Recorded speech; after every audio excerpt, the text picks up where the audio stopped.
my channel if you are new here. Today I'm going to show you how to get these bookshelves actually functional as seats, because I swear these should have been seats. They are just perfect. Even if you look at the bottom of the circle, it has a flat section which would be perfect for a seat, and the square obviously totally perfect. Only toddlers can fit in the circle one since it is a little bit smaller, and kids can fit in the larger square one. And like you can see here, I have two Sims sitting in here. Adults look a bit strange if they sit in here because their heads just stick through the top, and it would be the same with teen Sims because they are the same size as adults, so do bear that in mind. You might have to block it off with something so only toddlers can get to it, or kids, like the fence and gate that came with Growing Together. I'm pretty sure that is toddlers only. I don't know if your child Sim would then be able to get in, or you just keep an eye on your adult Sim for sitting down in this area. So you will only need one cheat for this, so go ahead and open your cheat bar. It is Ctrl-Shift-N-C if you are on PC, and all four shoulder buttons if you are on a console, and go ahead and type in bb.moveObjects,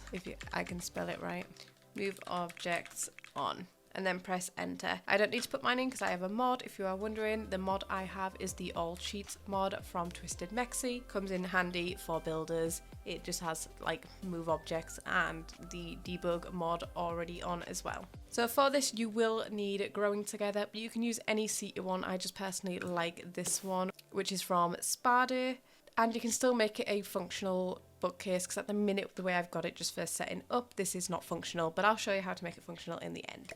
So I'm using the Reading is Groovy version 2 Square by Kindermaid, which is from the Growing Together pack, and also the Reading is Groovy version 3 Tricircle by Kindermaid, again also from the Growing Together pack. And you can go ahead and select whichever colours you want. I'm just going to leave it at the first swap. Then we're going to go ahead and go into build mode, go to the walls and empty rooms section, then go across to the fifth tool along, which is the basement tool. Yes, because we are doing the basement trick again. This is the only way I can find to make things functional. So this does have to be on the ground floor because of that. So go ahead and just draw a basement directly underneath this area. And then grab your bookshelf, take it down into that basement, place it back against the wall so it's in the same place when you raise it up. We're raising it up until the green grid sits on top of that green wall. So it should be just floating above the wall. And when you go up, it'll look like this. Don't worry, we will fix the lighting very soon. It's a really super easy fix.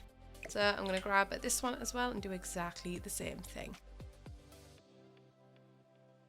Right, to fix the lighting, go ahead and click on the basement and we're going to drag the basement away. You can't delete the basement because you delete it, it will just delete the bookshelves. But if you drag it away and then delete the single wall left at the end, it will keep them there.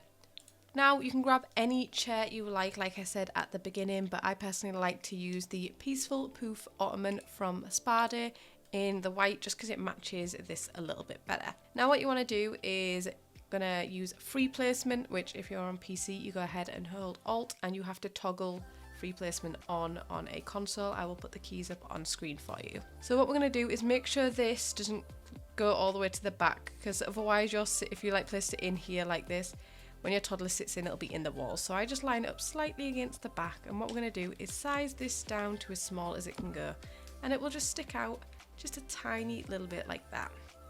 And we're going to do a similar thing on this side, but you don't have to size it down as much, and you don't have to push it as far back. So sorry, my child Sim is it? Yeah, I was just getting them to move out the way so you can see a little bit better. So again, just using free placement, and I'm moving it quite far over to the edge. And I'm going to size this down just once, and you can repeat this on the other side. So again, just line it up to the edge like so and sizing it down once, and that's because two Sims can go ahead and sit here. Now if you want to make this a functional bookcase, you just go ahead and place another bookcase inside of this. For example, we could just go ahead and use this one. It can be any one at all, it really doesn't matter. I'm going to make it white so it sort of blends in. I'm going to size it down just maybe the once, and I'll place it here. You could size it down smaller, honestly you could do it as small as it goes and place it here and just have a little thing here. As long as you can still click on it, that is still usable as a bookshelf. So I'll just place it there so you can see it, and let's do a little test. It is nighttime in my game, I do apologise. Let's make sure everybody can sit down. Let's get my toddler Sim to sit in here. Yeah, she can get in there just fine. And then let's try my other toddler Sim in this one. and my child sim in here. I will show you the adult sitting down just so you can see the difference, but this is super simple, and I will show you that this fully works as well. Let's get her to come and use. See, she's walked away with the book. She was fast, but she grabbed a book, so that fully works also. Let's get this sim to stand up and get my adult sim to sit here with my toddler, and I will show you the disaster that happens. And so if we get our adult sim to sit down, she's just a little bit too tall. And this is what it looks like. And it looks even weirder in this one because this is even smaller, so our head sticks up right here. So, you know, you just got to avoid that unless you don't mind your sim looking like that. Anyway, let's get you out of the way because you are disturbing, and get you to sit back down. But that is it for this video. If you enjoyed it, please give it a thumbs up, and if you haven't already, please subscribe, and I will see you in my next video. Bye!